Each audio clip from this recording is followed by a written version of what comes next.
Hello, I'm John Bachman. The president's push for new authority to take on ISIS is now in the collective hands of the House Armed Services Committee. Defense Secretary Ashton Carter and Joint Chiefs Chair General Martin Dempsey are testifying this morning. Also on the agenda, the defense budget. And Secretary Carter is slamming the caps on spending put in place by sequestration. And the great tragedy is that this corrosive damage to our national security is not a result of objective factors, logic, reason. Instead, sequester is purely the fallout of political gridlock. Well, Carter says sequestration threatens the military's readiness and it ultimately threatens the lives of men and women in uniform.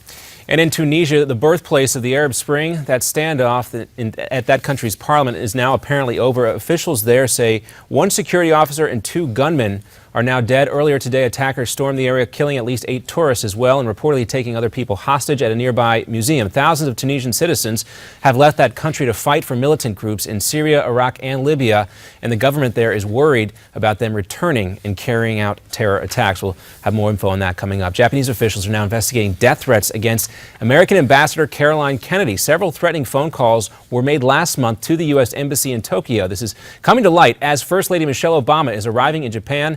She's on a trip to several countries, highlighting the importance of girls' education.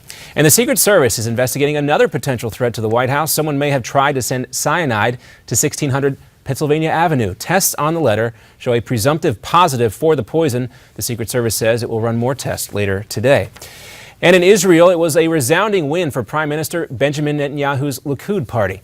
Celebrations erupted in Jerusalem last night following the election. Before all the votes were counted, the White House said it was confident U.S.-Israeli ties would endure. The president has no doubt that the strong ties between the United States and Israel will endure far beyond this election. And that has been true for generations now. Netanyahu's party surged late after he promised there would be no Palestinian state, and he also promised to expand construction in East Jerusalem. He's now expecting to form a new coalition government in the next couple of weeks. And when American Sniper director Clint Eastwood looks at his film, he sees an anti-war movie. Speaking to students at Loyola Marymount University, Eastwood says the movie's main theme, which is the stress that war puts on soldiers and their families, adds up to an anti-war message. Eastwood also says, personally, he considers himself anti-war.